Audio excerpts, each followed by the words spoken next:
Selamat pagi. Hei orang-orang muda, salah satu ukuran kedewasaan sosial, you make friend. Saya harus sampaikan suatu kebenaran yang tidak dikenal oleh agama Kristen.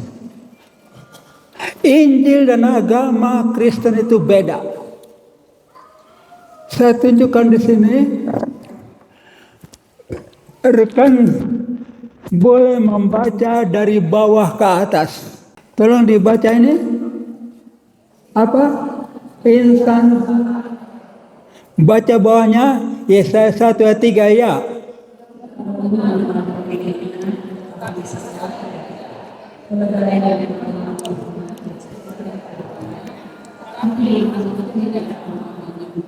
Jadi diagram ini menunjukkan apa? Kita lahir dalam kesetaraan dengan hewan.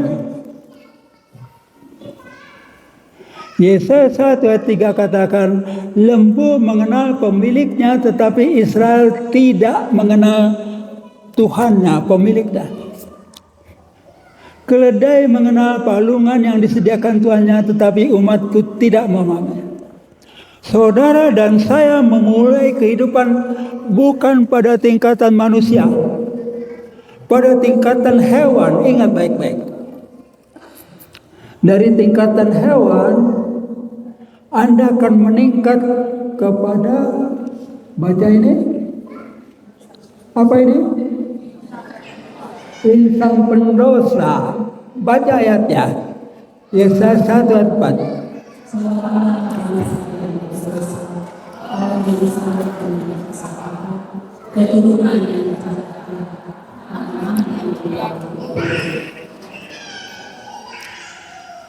Pendosa.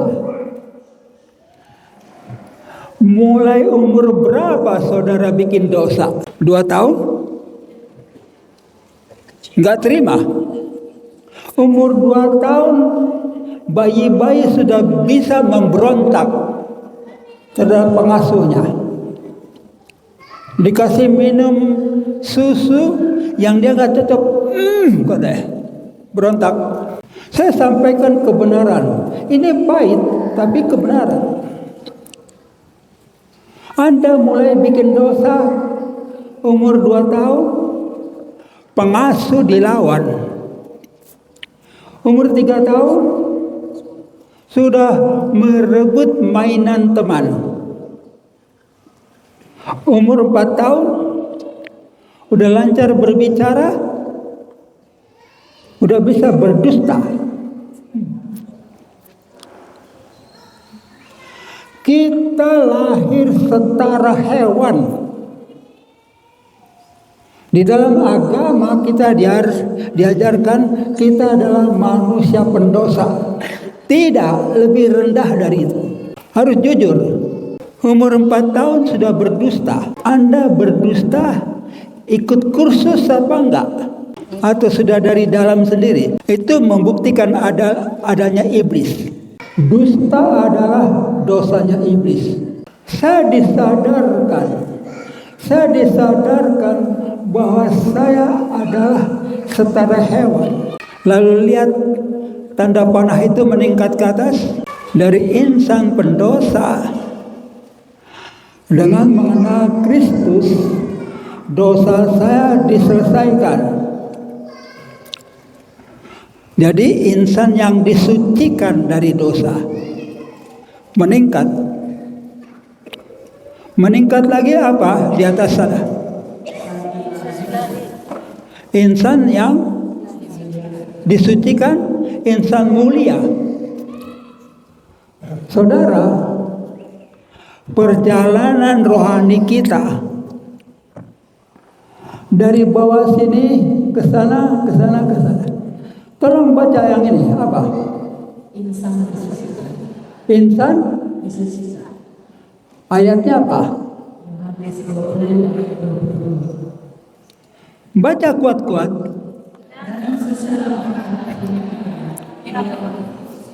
Oh, sorry. Dan sesudah berkata demikian, lalu Matius 26 ayat 28. Agama Kristen mengajarkan taraf-taraf rohani dari sini. Ini agama. Injil mengajarkannya dari bawah ke atas. Dari setara hewan, jadi insan pendosa, jadi insan yang disucikan, lalu insan yang dimuliakan, insan ilahi. Mari baca Yohanes 17:1-2 ya.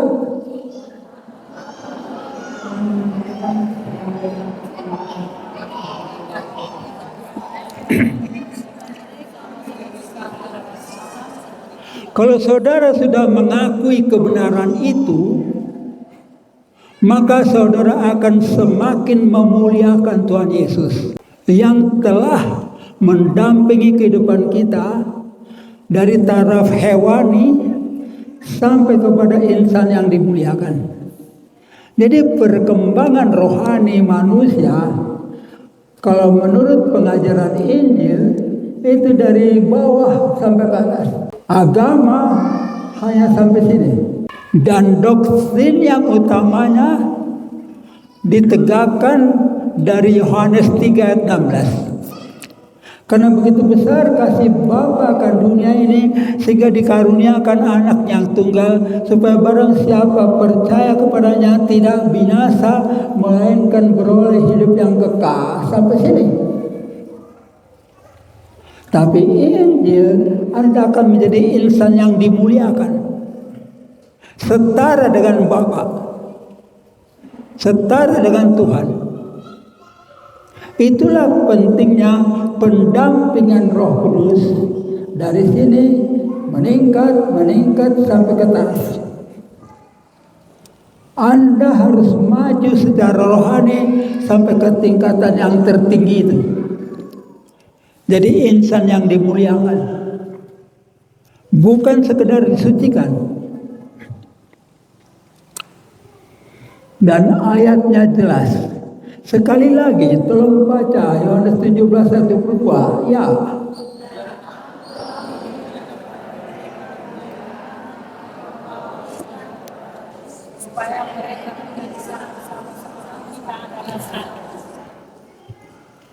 Yohanes 17:1-2. Apakah pada saat itu Yesus sudah disalibkan? Apakah Yesus sudah disalibkan? Belum. Apakah murid-murid Yesus sudah penuh Roh Kudus? Belum. Tapi pada saat itu sudah diberi kemuliaan.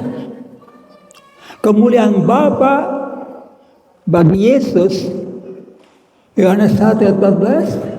Kemuliaan itu dibagi oleh Yesus kepada para murid. Saat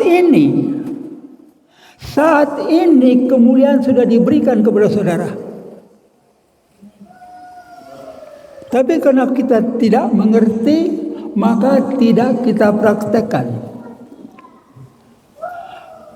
Periksa Alkitab saudara sendiri. Yohanes pasal 1 ayat 14 mengatakan, kemuliaan itu adalah kepenuhan akan kasih karunia dan kebenaran. Diberikan. Kepada kita diberikan. Walaupun waktu awal-awal pertobatan. Tapi karena kita nggak ngerti bahwa itu ada kemuliaan, maka kita tidak praktek. Sekali lagi, kemuliaan Bapa adalah kepenuhan akan kasih karunia dan kebenaran. Itu dicatat jelas pada Yohanes pasal 1 ayat 14. Dari hewan yang hina meningkat jadi manusia pendosa, meningkat lagi jadi manusia yang disucikan oleh darah Kristus, meningkat menjadi manusia yang dimuliakan. Jalani itu. Dan seseorang bisa terjadi dari lahir sampai mati dia hanya di sini. Orang Kristen dari sini bolak-balik, nggak mengenal ini. Pancarkan kasih karunia, pancarkan kebenaran, itu kemuliaanmu. Pancarkan kebenaran, bicara yang benar, sampaikan kebenaran, pancarkan kasih karunia. Apa itu pancaran kasih karunia? Kasih, berikan. Itu kemuliaan. Tapi kita banyak tidak menyadarinya. Sama seperti anak kecil diberi selembar kartu begini. Nah, pegangin ya. Apa ini Pak? Udah peganglah. Satu kali gosok kau bisa dapat sepeda. Selembar kertas yang tidak ada artinya, tapi satu kali gosok bisa dapat sepeda. Betul? Itu kartu debit, kartu dari uang, dari bank. Bendanya apa? Kertas. Tapi sudah dimuati dengan data, dengan informasi. Waktu kita gesekkan sini, kita sudah bayar seharga sepeda, seharga mobil. Itu ada di dalam diri saudara, ada kebenaran. Ada kebenaran nggak di dalam hati saudara? Ada kebenaran atau tidak di hati saudara? Kan sudah tahu apa yang benar, apa yang salah. Itulah kebenaran. Adakah kasih? Apa itu kasih? Kasih, berikan. Memberi. Kasih karunia dan kebenaran itulah kemuliaan. Jadi dalam diri saudara saat ini sudah ada itu. Cuman karena kita tidak mengerti, tidak sadar, tidak punya keinsafan, kita tidak praktek. Ini sederhana sekali sebetulnya. Dan semakin saudara dewasa secara rohani, Anda akan memancarkan kasih karunia dan kebenaran. Kemana-mana bicara yang benar, sampaikan yang benar. Tidak mau sampaikan yang dusta, itu iblis. Kemana-mana berikan. Orang susah beri bantuan, orang lapar kasih makan, itu kasih karunia. Anda sampaikan kebenaran dalam setiap hari, setiap saat. Sampaikan kebenaran, lalu berikan itu kasih karunia. Anda mulia. Nggak percaya? Saya tunjukkan benda mati. Benda mati, dia selalu memberi sampai dihormati. Namanya matahari. Matahari benda mati, tapi dimuliakan karena selalu memberi. Di Jepang dihormati. Pekerja-pekerja orang Jepang itu tiap pagi hormat kepada matahari. Saya berada di Jepang. Tadinya saya nggak ngerti. Di ruang tunggu maskapai penerbangan, saya tidak ngerti tadinya. Tapi pegawai maskapai itu setiap pagi memulai kerja, selalu dia pertama ke arah matahari terbit, lalu keempat mata angin. Artinya apa? Saya siap melayani dewa matahari, saya siap melayani pelanggan-pelanggan dari keempat arah. Itu Jepang. Mereka menghormati matahari. Kenapa? Karena matahari memberi kehidupan. Anda memberi, kemana memberi? Anda memberitakan kebenaran, Anda akan jadi mulia. Tolong sadari hakikat kehidupan manusia. Dan itu hampir tidak diajari di tengah agama Kristen. Rumusannya ada tapi tidak diajari. Oke. Sudah jelas ya?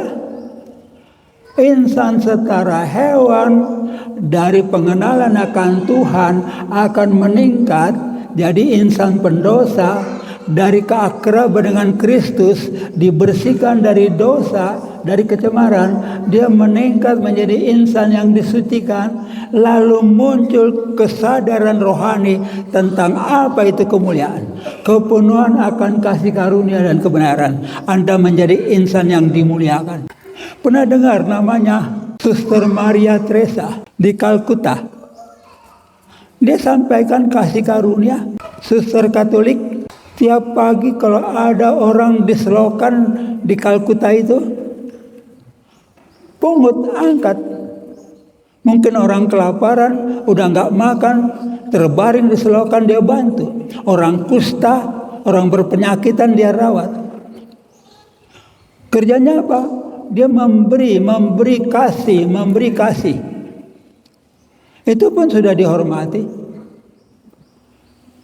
Tapi kurang satu. Dia tidak bicara kebenaran.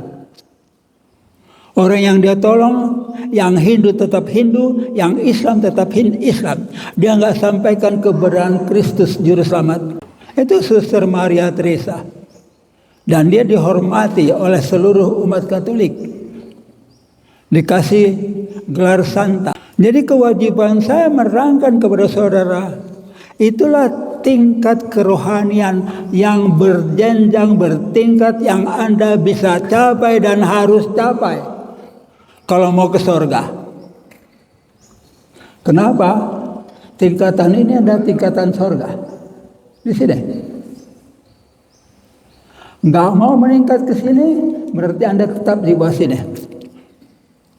Dan orang bisa beragama Kristen dari lahir sampai mati hanya berada di sini. Tetapi orang-orang yang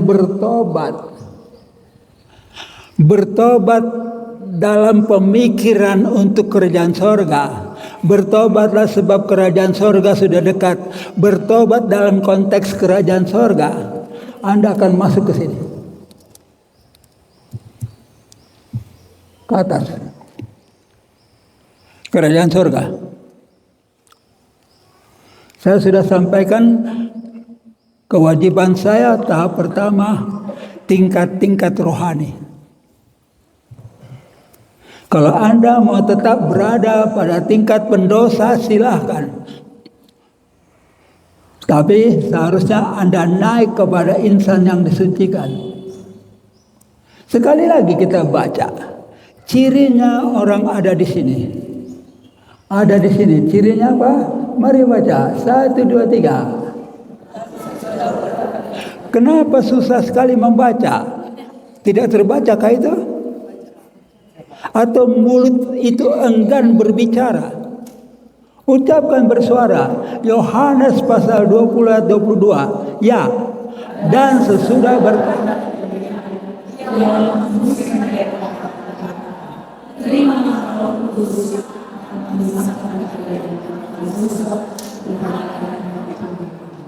Matius 6 ayat 28. Sebab ini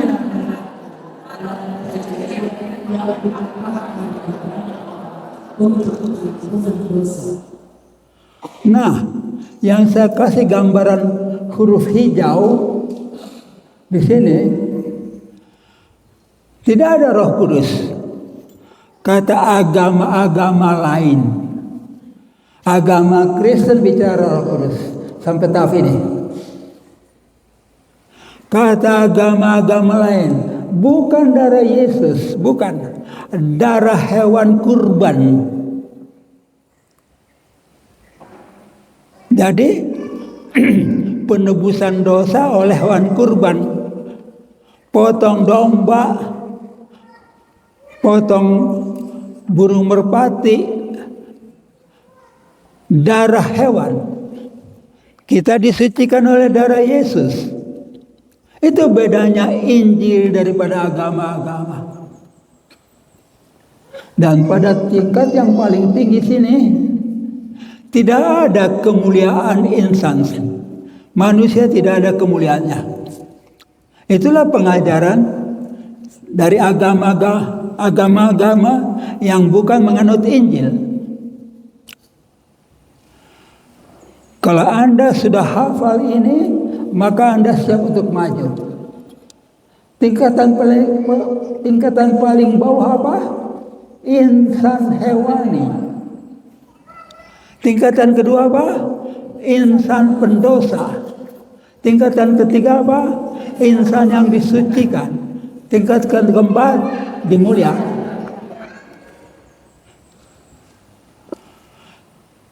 Kenapa orang-orang tidak mengejar ini? Karena tidak diajar. Tapi kalau SD, SMP, SMA pada ngejar semua tuh. Karena diajar. Nah, nanti kau sudah lulus SD, kamu masuk SMP ya. Diajar. Lulus SMP, kau akan masuk SMA ya. Ada pemberitahuan. Hari ini saya beritahukan saudara, ada tingkatan itu. Kejar. Nah, status rohani sudah disampaikan dan inilah tugas saya sebetulnya di dalam Gospel Camp ini. Pada session ini saya harus sampaikan kitab suci sudah dibajak. Kitab suci Anda sudah dibajak. Cuma namanya saja disebut. Oh, ini kitab suci. Nggak tahu di dalamnya dibajak. Sudah banyak kecemaran. Bukankah itu kemarin yang saya sampaikan? Ini sudah dibajak. Kalau Anda ingat penyampaian ini. Ada Roh Kristus, terang dunia. Dia sampaikan yang ini kegelapan, yang ini kegelapan. Jadi di sini yang disembah adalah Yahweh, yang di sini yang disembah adalah Allah. Maka di dalam Injil tidak ada tempatnya buat Yahweh dan Allah. Tapi Alkitab standar Anda penuh kata Allah.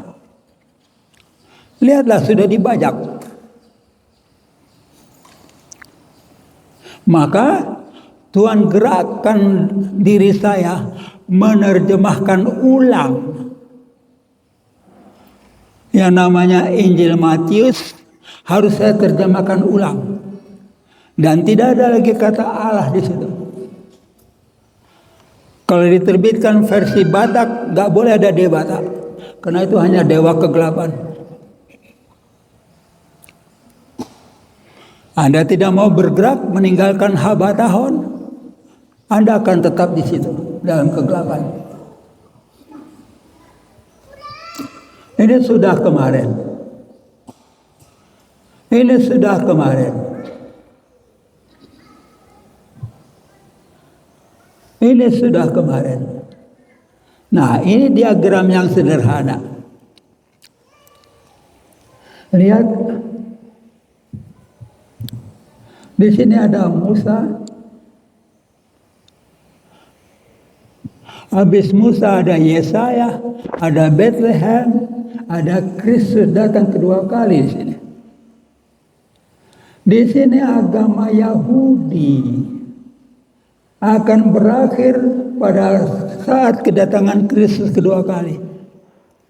Mulai dari Bethlehem ada agama Kristen. Sampai sini selesai.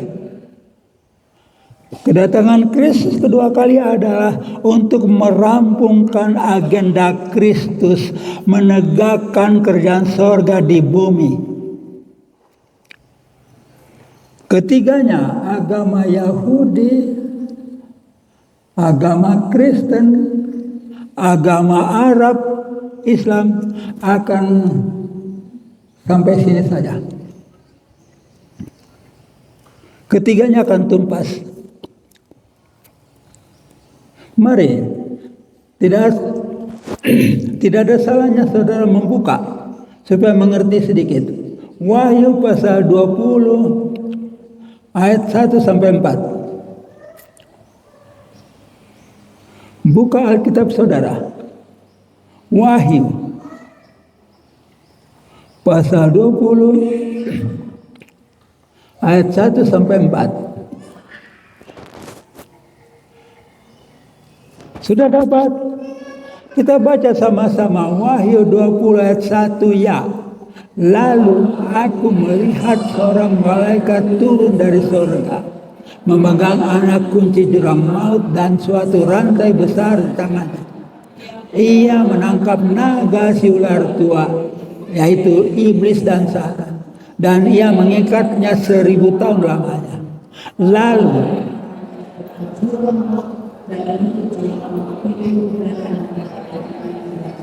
jurang maut itu dalam istilah lainnya jurang yang tidak punya dasar, yang jatuh ke situ tidak bisa keluar lagi kecuali ditolong oleh malaikat surga, diberi kesempatan. Jadi di jurang maut itulah iblis, setan dan sebagainya ditempatkan. Segala macam yang jahat-jahat itu, supaya di permukaan bumi ini bersih. Tidak ada lagi kejahatan sama sekali. Tidak ada lagi dosa-dosa. Tidak lagi roh-roh najis. Tidak lagi sihir-sihir iblis. Maka pada saat itu boleh berkembang kerajaan damai 1000 tahun. Mari kita baca Wahyu 20 ayat 4. Lalu aku melihat takhta-takhta dan orang-orang yang duduk di atasnya. Kepada mereka diserahkan kuasa untuk menghakimi. Aku juga melihat jiwa-jiwa mereka yang telah terpenggal kepalanya karena kesaksian tentang Yesus dan karena firman Tuhan, yang tidak menyembah binatang itu dan patungnya, dan yang tidak juga menerima tandanya pada dahi dan tangan mereka, dan mereka hidup kembali dan memerintah sebagai raja bersama-sama dengan Kristus untuk masa 1000 tahun. Nah, disinilah terjadi kedatangan Kristus kedua kali. Karena setan semua sudah dijebloskan ke jurang maut, maka permukaan bumi aman. Tidak ada kejahatan. Tidak ada lagi yang terdorong oleh berbuat dosa. Untuk rekan-rekan ketahui, di sepanjang tahun-tahun yang lalu, menjelang kedatangan Kristus kedua kali, di satu persekutuan kaum Injili di Jakarta yang namanya Wisma Gembala, dalam rentang waktu tahun 2000 sampai 2020, 15 orang masuk penjara karena penginjilan. Dari persekutuan kita di Jakarta, ditangkap, dituding sebagai penistaan agama. Karena orang sudah beragama nggak boleh lagi diinjili. Itu peraturan pemerintah. 15 orang masuk penjara. Tetapi kelak di tempat sini tidak ada lagi kejahatan, maka Anda akan bebas menginjil, nggak usah takut lagi masuk penjara. Sekali lagi, 15 orang masuk penjara dan tidak ada yang jerah, nggak ada yang kapok. Penginjilan jalan terus. Nah, itulah yang akan terjadi. Dan kedatangan Kristus kedua kali, saya harus sampaikan ini, tidak ada yang tahu tanggalnya. Itu jelas dinyatakan pada Matius 24 ayat 36. Tidak ada yang tahu tanggalnya. Saya juga tidak tahu. Kalau saya bilang saya tahu, itu sok tahu namanya. Tetapi apa yang saya tahu pikiran dan perasaan seperti yang ada pada Kristus Yesus. Saya tahu cara kerjanya Tuhan. Saya tahu kapan Tuhan bertindak. Tuhan bertindak itu kapan saja antikristus itu congkak, meningkat kecongkakannya tinggi-tinggi, mau menyamai Tuhan, dilibas. Itu sudah terjadi pada kitab Yesaya pasal 14. Lain kali Anda punya kesempatan membacanya.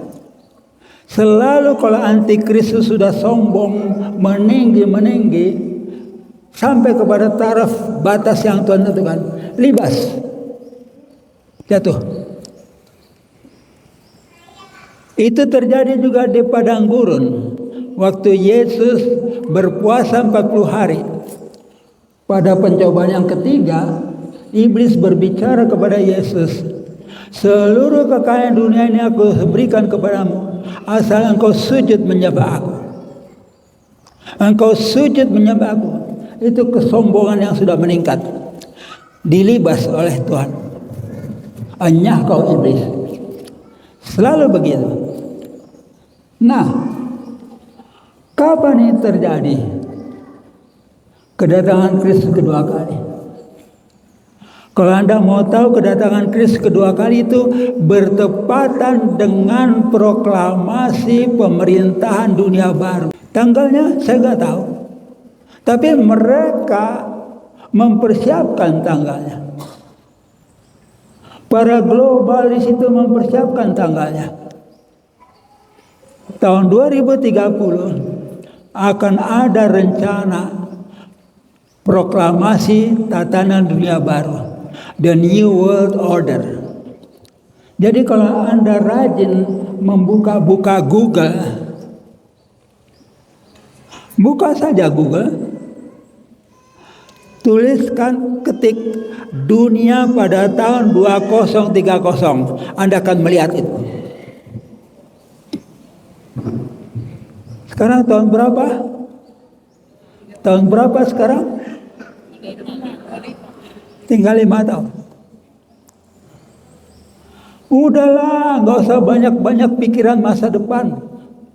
Oh, aku mau menikah. Oh, aku mau sekolah sampai sarjana.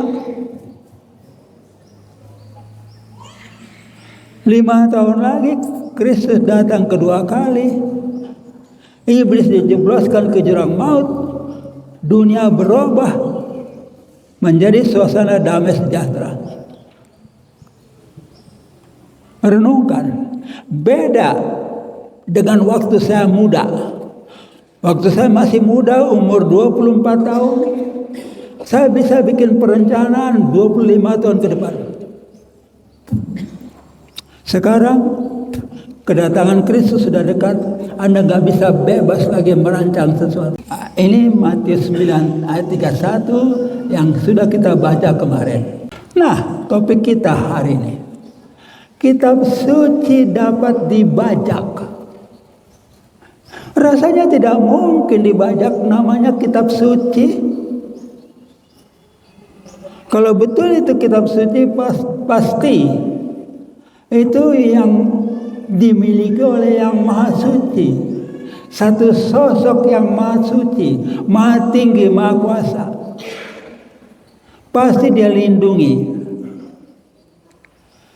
Tetapi kita bisa membuktikannya, apakah itu kena bajakan atau tidak. Bagaimana jika ada 2 sosok bawahan, yang maha tingginya satu, tapi di bawahnya bisa ada 2 sosok atau lebih. Lalu bisa terjadi 2 sosok ini bersaingan. 2 sosok itu berebutan panggung di dalam satu kitab suci. Lalu 2 sosok itu mengajarkan 2 ragam ajaran.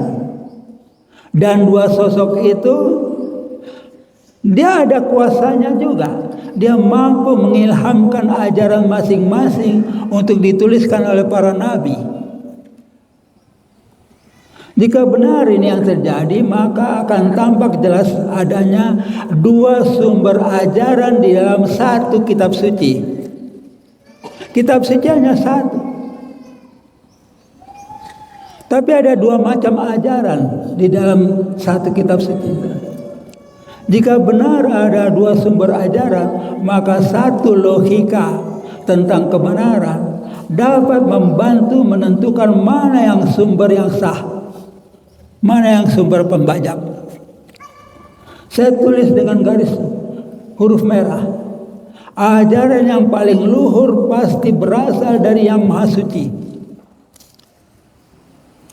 Ajaran yang paling luhur pasti berasal dari Yang Maha Suci.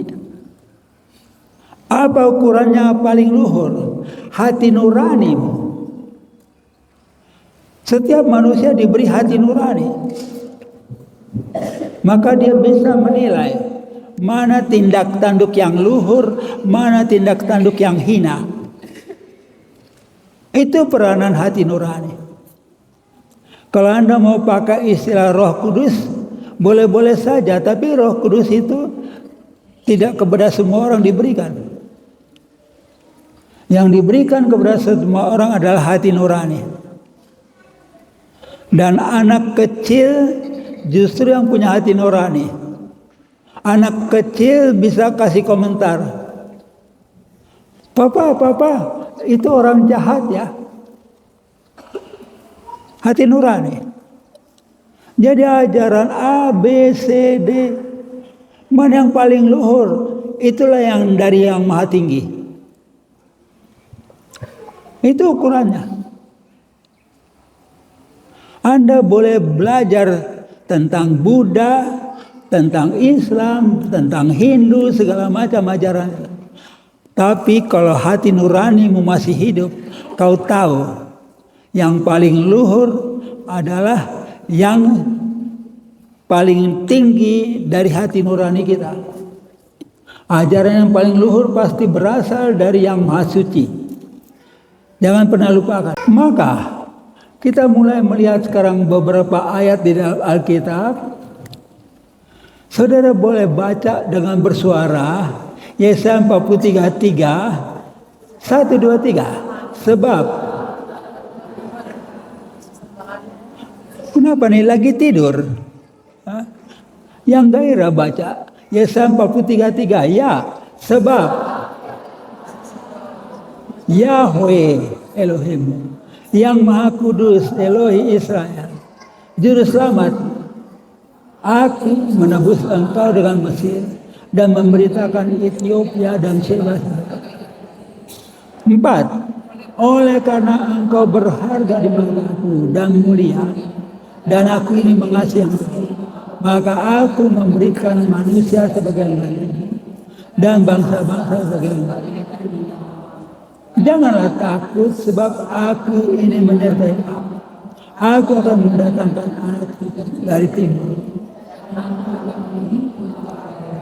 Perhatikan gaya penyelamatan yang ditempuh oleh Yahweh.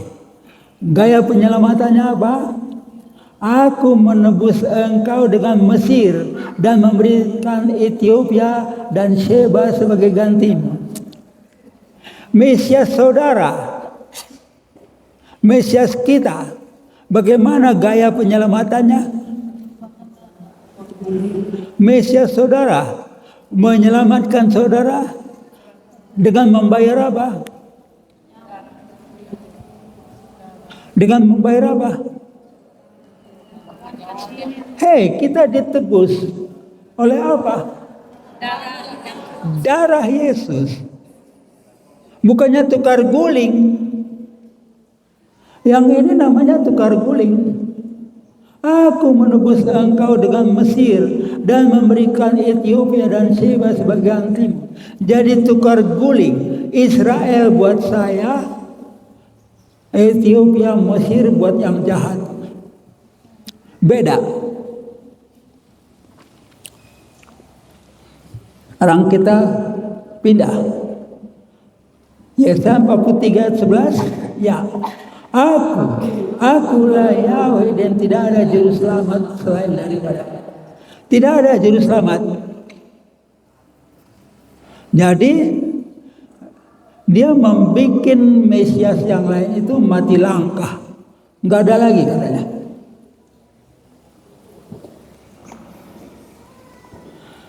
Sebaliknya, ada Mesias utusan dari surga ke bumi. Yesus Kristus, Mesias bergelar anak manusia, memberitahu tentang hadirnya Mesias palsu.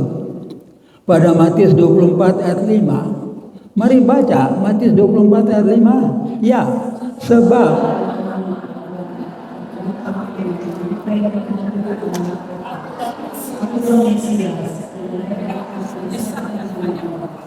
Halo, ada dua sosok Mesias. Dua sosok itu bersaing, berkutat di dalam satu panggung Alkitab. Di dalam kitab suci Kristen ada dua Mesias. Yang satu adalah Yahweh, mengaku maha kuasa. Yang satu lagi adalah Yesus Kristus, bergelar anak manusia saja. Jadi ada dua Mesias. Saudara tentukan Mesias yang mana yang sah. Mesias yang mana yang saudara mau ikuti. Kalau yang satu Mesias yang benar, berarti Mesias yang lain itu pembajak Alkitab. Dibajak seolah-olah panggung milik dia. Jadi jangan dibilang, oh ini kitab suci, tidak ada yang salah dari awal sampai akhir. Anda akan ketemu video yang bicara gitu. Yang bicara juga nggak main-main, doktor teologi ya. Lalu saya akan serang dia. Kalau ada dua pengajar yang berbeda, pasti satu betul, satu salah. Gak bisa dikatakan Alkitab itu kebenaran semua. Dari Kejadian sampai Wahyu. Sekarang terbukti ada yang salah. Sekarang menentukan sosok manakah kebenaran. Yang manakah pembajak kitab suci Kristen itu. Nah, kita belajar sekarang dari dialog Yesus di hadapan Pilatus. Yesus berbicara dengan Pilatus, memperkenalkan diri selaku raja dari sorga, bukan raja dunia seperti Pilatus. Mari baca Yohanes 18 ayat 33. Ya, maka lalu Yesus bertanya kepadanya, engkau ini raja orang Yahudi? Jawab Yesus, apakah engkau mengatakan itu dari dirimu sendiri? Atau kata Pilatus, apakah aku seorang Yahudi, bangsamu sendiri dan imam-imam kepala yang mengatakan engkau berkataku, apakah yang engkau perbuat? Jawab Yesus, kerajaanku bukan dari negeri ini. Jika kerajaanku dari negeri ini, pasti nampak berhenti supaya aku dijelaskan kepada orang Yahudi. Akan tetapi kerajaanku bukan dari sini. Yesus menunjukkan bahwa dia ada kerajaan tapi bukan di bumi. Yesus menunjukkan bedanya dengan kerajaan yang di bumi. Kerajaan yang di bumi, kalau rajanya diserang, akan dibela oleh rakyatnya. Aku bukan dari bumi, kata Yesus. Maka hamba-hambaku tidak ada yang melawan kau. Yohanes 18 ayat 37. Ya, maka kata Pilatus, jadi engkau adalah raja. Engkau mengatakan bahwa aku adalah raja.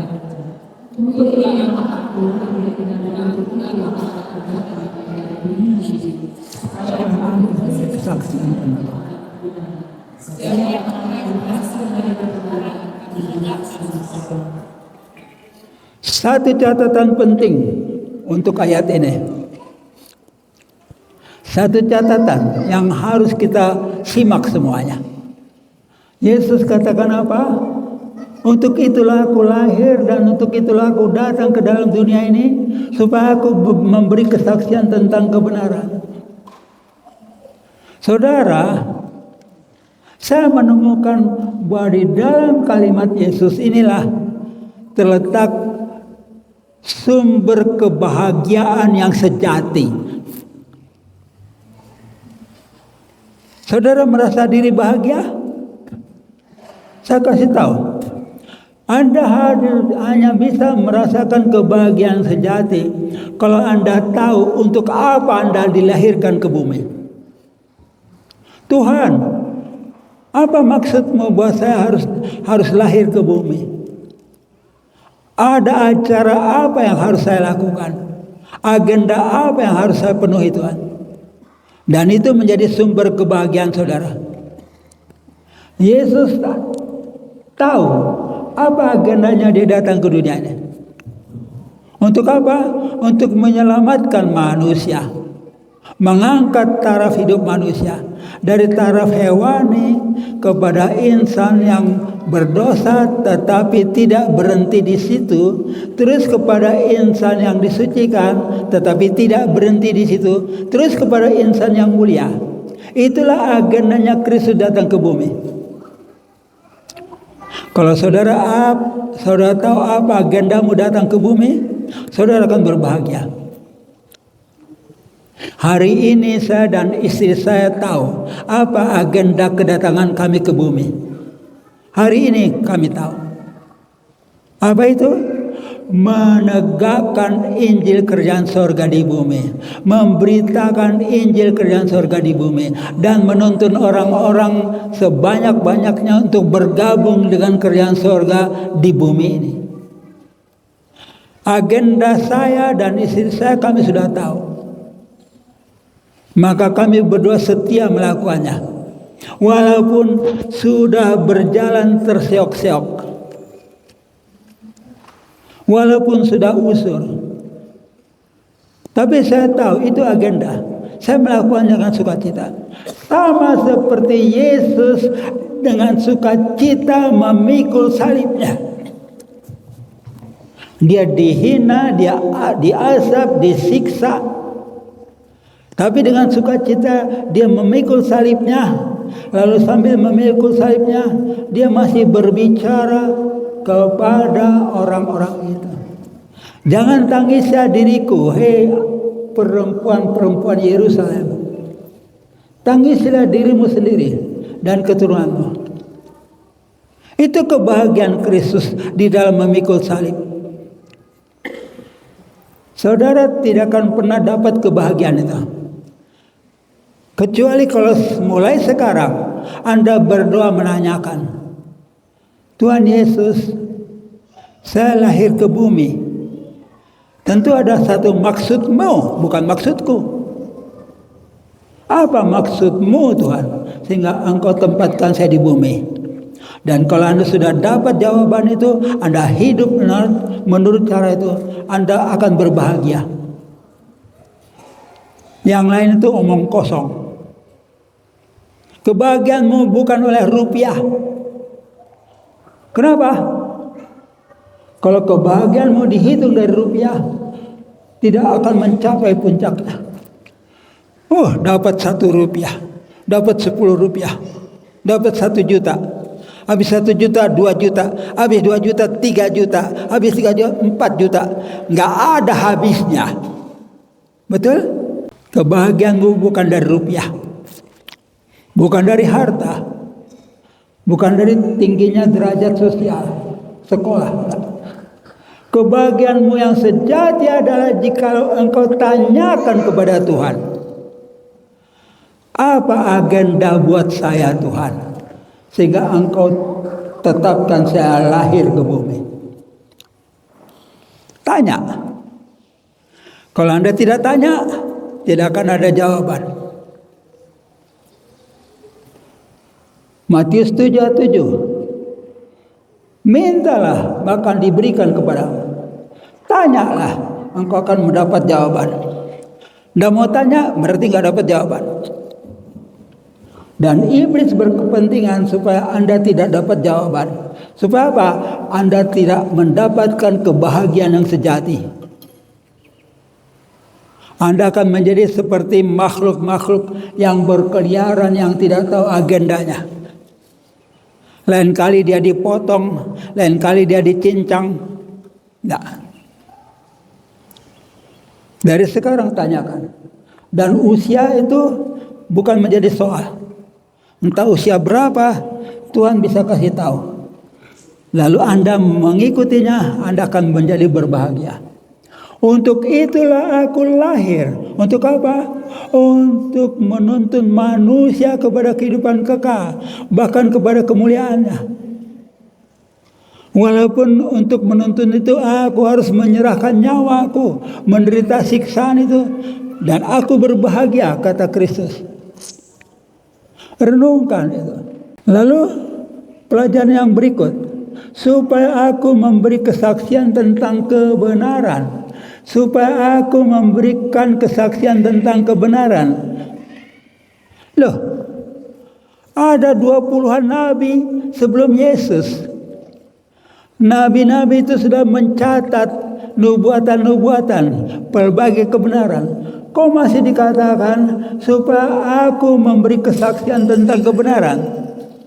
Berarti nabi-nabi sebelum Yesus itu belum penuh kesaksiannya. Masih harus diluruskan, masih harus disempurnakan. Itu artinya kalimat ini. Kesaksian para nabi tidak sempurna, perlu disempurnakan oleh Yesus. Kesaksian Yesus sangat kuat. Akulah jalan dan kebenaran dan hidup.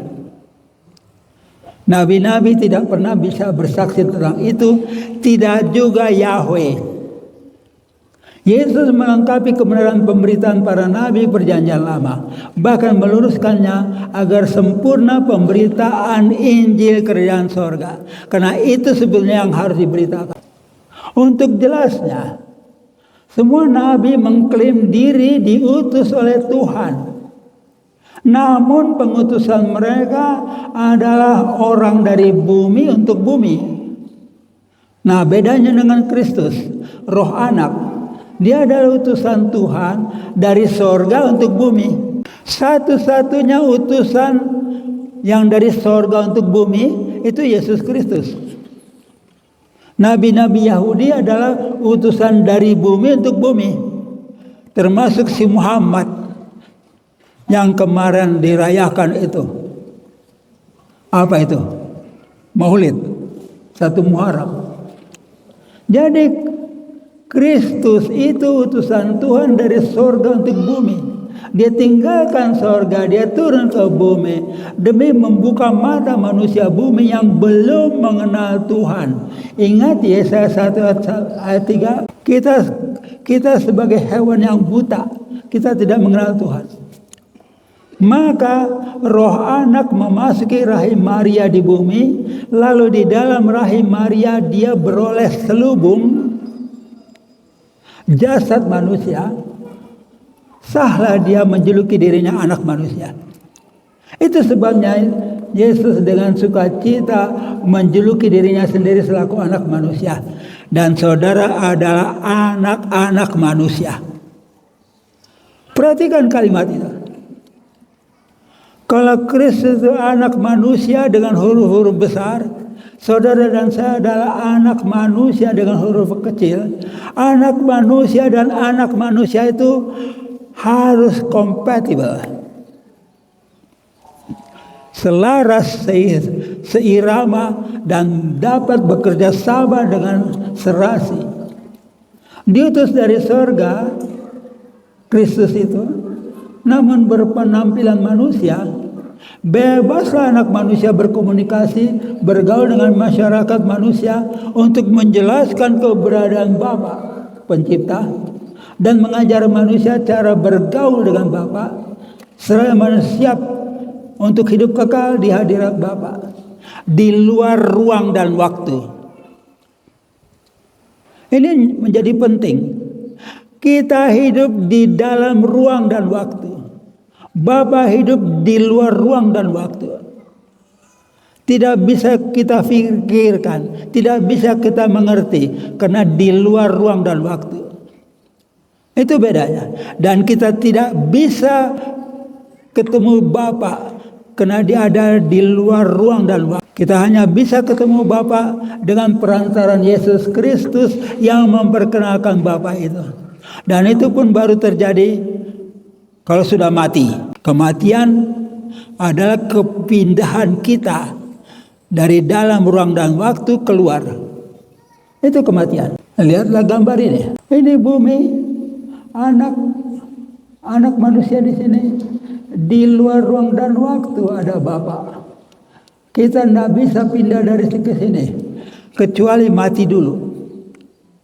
Itu sebabnya Yesus dengan sukacita dia tadinya hidup di dalam ruang dan waktu, dia memikul salibnya untuk kemudian ketemu ajalnya, maka di dalam status sudah ajal itu dia bisa berada bersama dengan Bapa. Maka Yesus mengajar kita juga, barang siapa sayangkan nyawanya, dia akan kehilangan hidupnya.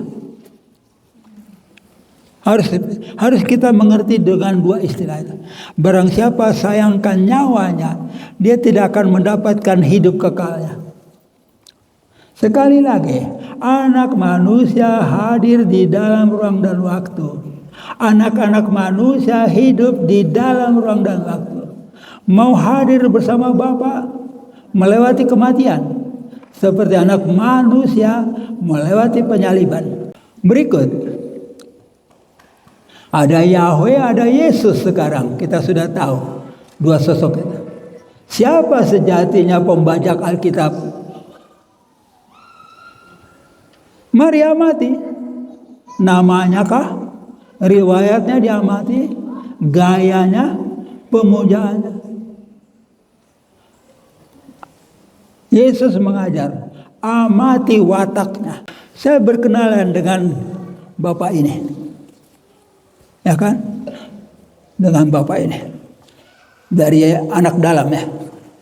Anak dalam yang di mana? Suku kubunya ada di daerah mana? Merangin. Oh, Merangin. Apakah saya cukup mengenal badannya? Wataknya kenali. Kalau saya berkenalan dengan seseorang, wataknya saya kenali. Itu namanya saya mengenalnya. Kalau Anda mengenal Yesus Kristus, wataknya Anda harus kenal. Kan gitu. Gak ada gunanya kalau saya hanya mengenal, oh ada satu orang dari suku anak dalam pakai kumis dia. Enggak. Tidak mendalam ya. Kenali wataknya Yesus. Kenali wataknya Yahweh. Bedakan. Baru tahu siapa yang membajak Alkitab sebetulnya. Mari baca pesan dari Yesus. Matius 7 ayat 15. Baca kuat-kuat. Sekali lagi ya. Waspadalah terhadap nabi-nabi palsu. Tetapi dari buahnya lah kamu akan mengenal mereka.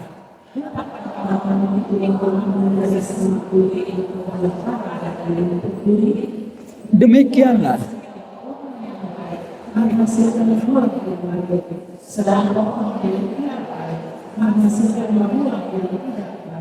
Tidak mungkin.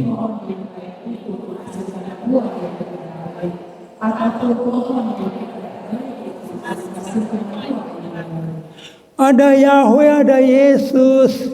Wataknya kenal. Jangan hanya namanya. Kalau Anda ingat tadi pesan dari Yesus, ada Mesias palsu yang memakai namaku. Sekarang diperkenalkan itu namanya Yesua.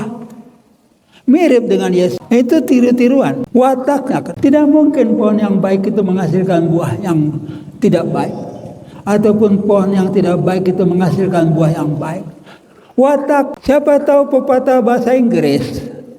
The taste of the apple is in the eating. Mengenali apakah ini apa. Ataukah itu wortel. Gigit. Terasa. Oh ini apa. Jadi jangan kena namanya lalu kita memuliakan dia. Yahweh dan Yesus. Siapa pembajak sejatinya? Mari kita baca Kejadian 27 ayat 13 ya. Orang yang harus disunat, maka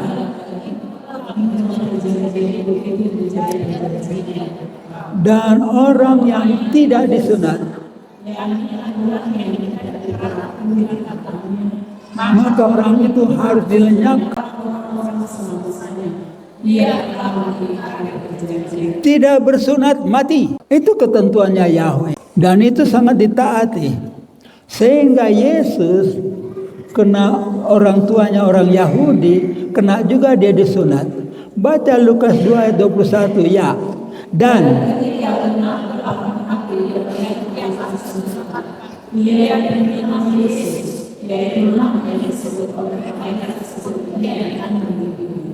Dan yang diwariskan oleh Yesus kepada pengikutnya bukan sunatnya, tapi namanya. Karena Yesus tahu apa itu sunat.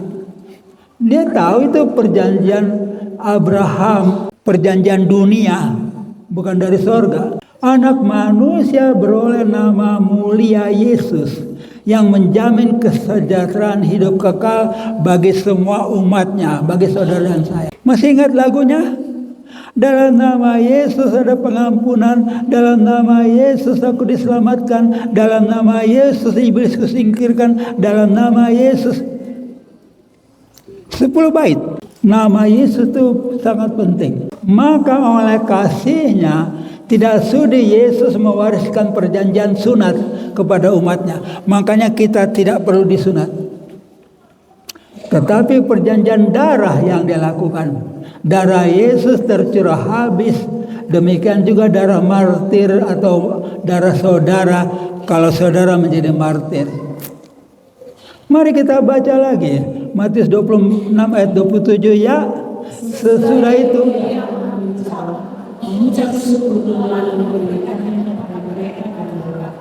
minumlah, sebab inilah darahku, darah perjanjian.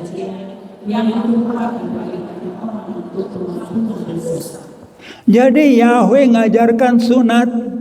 Yesus bicara darahku, bukan darah kulit khatan. Itu bedanya. Mana mungkin darah dari kulit khatan menyucikan manusia dari dosa-dosanya. Tetapi kurban darah Yesus anak domba Bapa sah untuk menyucikan umat Yesus dari segala dosa dan kecemaran. Asalkan satu syarat. Ini ayat jaminan pengampunan. 1 Yohanes 1 ayat 9 ya. Jika kita mengaku dosa, sehingga Dia akan mengampuni segala dosa kita dan menyucikan kita dari segala kejahatan. Jadi kita beroleh pembersihan dari dosa bukan karena potong babi, potong kerbau, potong apa. Bukan. Karena darah Yesus sudah curahkan, kita tinggal menunjuk kepada penebusan oleh darah Yesus. Jika kita mengaku dosa kita, maka Ia adalah setia dan adil. Jadi penyucian dilakukan tanpa biaya rupiah. Lanjut, masih panjang. Yahweh menegakkan Sabat. Kebenaran Yesus menantang Sabat. Mari baca Keluaran 20 ayat 11 ya. Sebab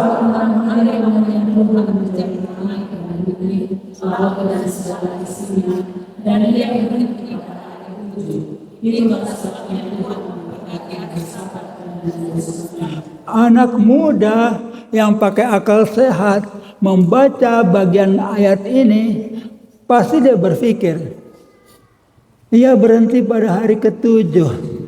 Capek kali ya, sampai butuh istirahat. Bukan Tuhan dong kalau butuh istirahat. Nah, ini ditantang oleh Tuhan Yesus. Ditantang habis. Yohanes 5 ayat 17 ya. Tetapi Yesus berkata, Bapakku bekerja sampai sekarang, maka aku pun bekerja. Sebab itu orang-orang yang tidak berusaha lagi untuk kepunyaannya, bukan saja yang berkaitan tetapi juga lagi yang mengatakan bahwa Elohim adalah Allahnya sendiri dan dengan demikian yang makan yang dengan Bapakku bekerja sampai sekarang. Bapakku maha kuasa. Dia tidak butuh istirahat. Ditantang oleh Kristus. Ini lagi. Yahweh bikin ketetapan. Pelanggar Sabat harus mati. Anak manusia menjawab, anak manusia adalah Tuhan atas hari Sabat. Gak ada itu acara kematian gara-gara hari Sabat. Mari baca Keluaran 31 ayat 14, ketetapan Yahweh 1-2 ya. Harus akan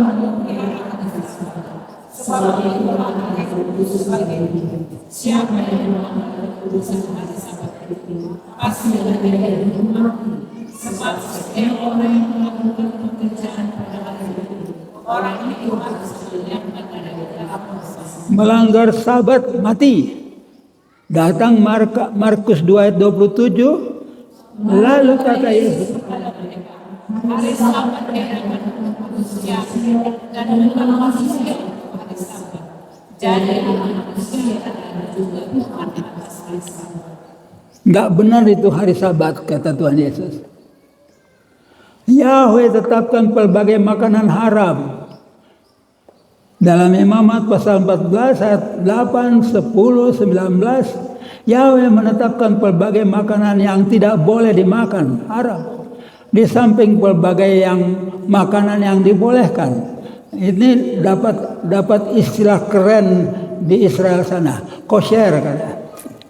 Matius 15 ayat 11, ya, dengan bukan yang masuk ke dalam mulut yang menajiskan orang, melainkan yang keluar dari mulut, itulah yang menajiskan orang. 17. Tidakkah bahwa segala sesuatu yang masuk ke dalam mulut turun ke dalam mulut lalu mengucapkan, tetapi apa yang keluar dari mulut berasal dari hati, dan itulah menajiskan orang.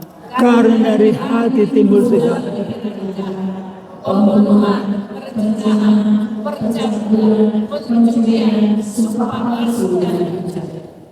Jadi Yesus menantang ajaran-ajaran Yahweh dengan telak. Gak terdengar-dengar. Oh Yahweh, dolak-dalik adabmu dan akhlakmu. Mari baca Keluaran 12 ayat 12 ya. Sebab ini akan berjalan di tanah Mesir dan semua saudara yang di tanah Mesir sampai akan kubunuh. dan kepada semua pilihan Mesir akan menjatuhkan akulah Tuhan. Akulah Yahweh. Di sini dia membunuh anak-anak Mesir, tapi hukum ke-6 dari Yahweh mengatakan jangan membunuh. Jangan membunuh, tapi dia sendiri membunuh. Mental apa itu? 1 Samuel 15 ayat 3. Ini yang lebih dramatis lagi. Ya, jadi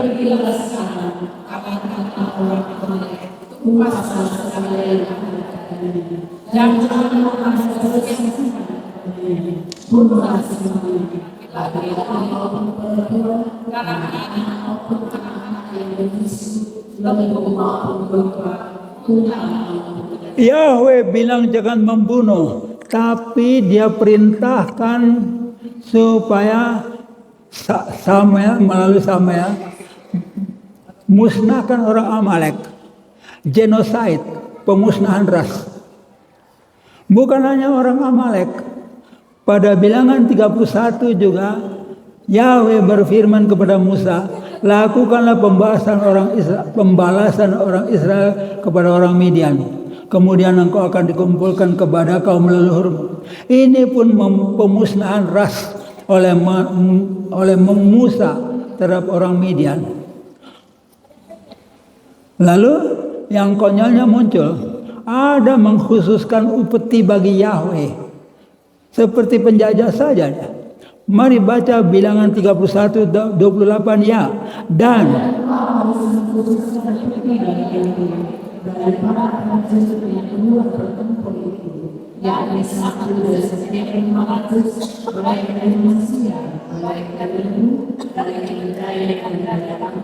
ada upeti buat Yahweh, dianggap sebagai raja. Sama saja. Bilangan 31:28 ya. Dan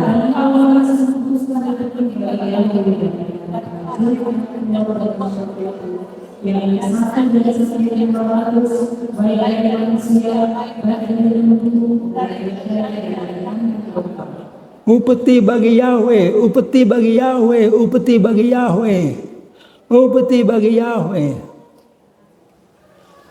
Semua pakai upeti. Lihatlah Yahweh menetapkan hukum ke-6, jangan membunuh, dan itu ditaati sampai hari ini oleh Israel, oleh orang Kristen pun. Tetapi boleh memusnahkan ras. Tahun ini di Timur Tengah sedang ada upaya memusnahkan ras lawan. Tanggal 8 Oktober 2023 Hamas menyerang orang-orang Yahudi. Tanggal 7 Oktober. Tanggal 8 Oktober Netanyahu katakan Hamas harus musnah. Pemusnahan ras. Hebat. Jadi sosok Yahweh itu seperti panglima kejam. Sudah jelas buat Anda pilih Yahweh atau Yesus. Oke. Lihat lagi dolak daliknya Yahweh. Keluaran 3:10 ya. Jadi sekarang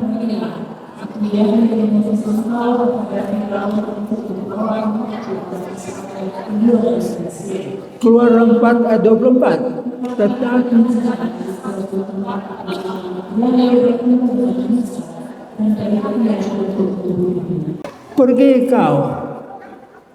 pergi ke Medan, urus itu. Belum sampai di Medan, baru dipancur batu sudah mau dibunuh. Dolak dalik. Kasihan sekali Musa ya. Dia melayani sosok dolak dalik. Saya juga tidak sudi. Yesus menuding Yahweh selaku pembunuh manusia.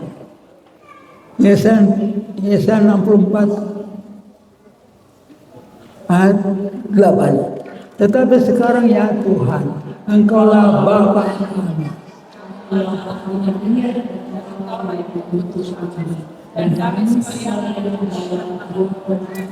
Di sini orang Israel menganggap Yahweh itu Bapa kami. Tentang Bapa orang Yahudi, Yesus sabdakan, iblislah yang menjadi bapamu, dan kamu ingin melakukan keinginan-keinginan bapamu. Ia adalah pembunuh manusia sejak semula. Yesus tahu betul itu isinya. Keluaran 12 ayat 12 yang Yahweh membunuh anak-anak Mesir. Itulah pertentangan dua Mesias. Mesias yang lebih dramatis lagi. Anak manusia menghakimi Yahweh. Anak manusia menghakimi Yahweh yang mengaku-ngaku maha kuasa bagi saya. Yohanes 19 ayat 11 ya. Yesus menjawab, Engkau yang mempunyai kuasa apapun terhadap aku, jika kuasa itu tidak diberikan kepadamu dari atas. Sebab itu Dia yang memberikan aku kepadamu lebih besar dosa. dalam bahasa Inggris itu he, orang ketiga tunggal. Jadi orang ketiga tunggal menyerahkan Yesus kepada Pilatus. Yudaskah? Bukan. Yudas tidak menyerahkan Yesus kepada Pilatus, tapi kepada serdadu-serdadu. Kayafaskah? Bukan juga. Imam-imam Yahudi juga bukan. Bosnya para imam Yahudi yang Yesus maksudkan dengan he, orang ketiga tunggal, Yahweh. Yahweh lebih besar dosanya dalam urusan penyaliban Yesus anak manusia. Jadi Yesus menantang habis-habisan Yahweh. Datang yang lebih waspada lagi. Yahweh memendam dendam. Baca Yohanes 24 ayat 19 ya. Tetapi Yosua berkata kepada bangsa itu, tidak, sebab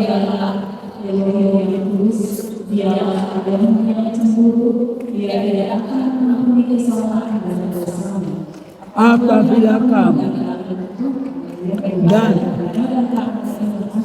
ia akan berbalik daripadamu dan melakukan yang tidak baik kepada kamu serta membinasakan setelah ia melakukan. Yahweh seperti Allah, dia menegakkan bidat atau cult, ya kan? Yang sejak awal pun sudah kita bahas seperti itu. Apa ciri khasnya bidat? Ciri khasnya bidat, pendatang baru disanjung dengan meriah. Untuk muslim dikasih gelar mualaf. Namun ketika ditinggal pergi, dia dihujat terancam dibunuh, murtadin kau. Supaya tahu itu. Saya buka semuanya apa yang terjadi di dalam kitab suci Kristen. Ada dua tokoh bersaingan, Yahweh dan Yesus. Sekarang studi kasus yang disampaikan di sini, Yahweh memendam dendam. Itu sudah saya alami waktu melayani studi kasus yang pertama. Namanya Ibu Maria, penampilannya sosialita, puluhan tahun ikut saksi-saksi Yahova, ingin kembali kepada Yesus bertahun-tahun, tapi lambat-lambat tidak ada keputusan. Dengan banyak diskusi dengan saya, dengan banyak berbantahan dengan saya, sampai capek saya. Beberapa tahun kemudian dia kena tumor, bintik kecil di dekat anus, lalu ditangani oleh dokter. Tampaknya mau sembuh, pindah, bintik kecilnya pindah ke dalam. Jadi apa? Jadi benjolan. Lalu didiagnosa kena kanker, diradiasi 2 siri, melebar sampai mengganggu kandung kemih. Akibatnya apa? Karena tidak bisa dia buang air secara normal, di sini dipasang kantong untuk menerima urin itu. Kayak apa sakitnya? Setahun dia bawa kantong itu. Saya kenal pribadi korban ini, dan yang menangani dia juga dokter yang adalah anak kami. Jadi ini bukan bohong. 1 tahun dia. Akhirnya apa? Akhirnya diproses. Lalu kantong itu boleh dikeluarkan, disingkirkan, udah beres. Rupanya akhirnya Tuhan Yesus katakan cukup kepada si Yahweh, antikristus. Tidak boleh kau siksa lagi. Tetapi azabnya berganti. Sesudah sembuh sama sekali dari sakitnya, dia izinkan dirinya dibonceng oleh anaknya tanpa SIM. Kena bonceng sepeda motor tanpa SIM, terjatuh, menimpa jalanan, rusuknya patah. Yahweh pendendam, dia akan balas. Itulah cult. Dan banyak orang Kristen, termasuk pendeta Kristen pun terserobot memanggil-manggil Yahweh. Saya katakan jelas itu setan. Studi kasus kedua, ini baru-baru sebentar. Seorang perempuan Arab Islam murtad lagi mengikut Yahweh. Murtadnya kepada Yahweh. Konyol kan? Karena memang Allah dan Yahweh itu seperti kembaran. Sama-sama pantangan, sama-sama sunat, sama-sama boleh istri banyak dan sebagainya. Lalu dia jadi ikut Yahweh. Lalu 2 kali ikut persekutuan di Misa Gembala. Dia ketemu dengan buku-buku di sana. Dia minta, dia baca, lalu dibimbing oleh Roh Kudus. Dia meninggalkan Yahweh lalu mengikuti Yesus. Dia mengembara sampai ke Thailand, ditampung oleh gereja kecil di sana. Boleh menghuni gereja itu lalu mengajar Injil di situ. Suatu ketika dia berkenalan dan bergaul kembali dengan murid-murid saksi Yahova. Habis bergaul, berbincang itu, besoknya dia rasakan pusing, penglihatannya buram, bening kepala, lalu menghubungi saya lewat WA. Roh Kudus mengingatkan dengan ilham, apa kau ada urusan dengan saksi Yahova? Baru dia cerita. Gampang, beres, doa batalkan, selesai. Saudara, saya sudah selesaikan tugas saya dengan ini. Kitab suci Kristen sudah dibajak. Dan banyak pendeta-pendeta Kristen tidak sadar itu. Sehingga masih ngotot mengatakan, Israel tidak mungkin kalah katanya. Karena Israel adalah bangsa pilihan Tuhan. Saya koreksi dengan tegas. Israel adalah bangsa pilihan Tuhannya. Arab adalah bangsa pilihan Tuhannya. Batak adalah bangsa pilihan Tuhannya, bukan Tuhan saya. Kenapa? Karena Tuhan saya adalah kasih. Dan kasih tidak akan pilih kasih. Camkan itu baik-baik. Jadi ini waktunya kita menutup acara kita juga dengan doa. Harus berani menyangkali si pembajak yang khianat itu. Mau berdoa? Kalau mau ucapkan dengan bersuara. Dengan bersuara katakan dengan jelas. Tuhan Yesus yang Maha Mulia,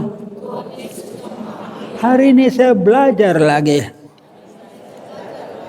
Sesungguhnya kitab suci Kristen sudah dibajak dan sangat licik pembajaknya. Dia membajak mendahului kelahiran Yesus sehingga tidak nampak adanya pembajakan itu. Hari ini saya belajar Tuhan. Harus mengenal seseorang dari wataknya, bukan sekedar dari berita-berita saja. Hari ini saya belajar Tuhan, bahwa pembajak Alkitab itu adalah Yahweh yang disembah oleh Yahudi. Saya tetap memutuskan yang sesembah adalah Yesus Kristus, pribadi yang penuh kasih karunia dan kebenaran, bahkan sudah mewariskan kepada saya juga kasih karunia dan kebenaran itu, yang adalah kemuliaan Tuhan. Saya mau pegang itu Bapa. Saya mau berterima kasih kepada Tuhan Yesus untuk pengampunan diriku, untuk darah Yesus yang membersihkan diriku dari setiap dosa dan kecemaran, untuk pengorbanan Yesus Kristus yang rela mendampingi saya mulai dari status hewani meningkat kepada insani, yang pendosa, yang disucikan, kelak akan dimuliakan. Saya mau menjalani jalan Kristus itu Tuhan. Silakan Roh Kudus membimbing saya menjalani tingkat-tingkat kehidupan itu seperti yang sudah saya pelajari tadi ya Tuhan. Untuk kelak saya dapat bergabung dengan Bapa Surgawi di rumah yang kekal, yang penuh kebahagiaan itu. Sekali lagi dalam nama Yesus Kristus, saya menolak Allah. Saya menolak Yahweh. Saya menolak ilah-ilah asing. Sampai kepada Debata, Dibata, Lowalangi, segala macam ilah asing itu, saya tidak butuhkan Tuhan. Satu nama cukup bagiku. Nama Yesus Kristus yang menjamin sejahtera hidupku, bahkan hidup kekalku di rumah Bapa. Mulialah Yesus Kristus di dalam kehidupan saya selamanya. Amin.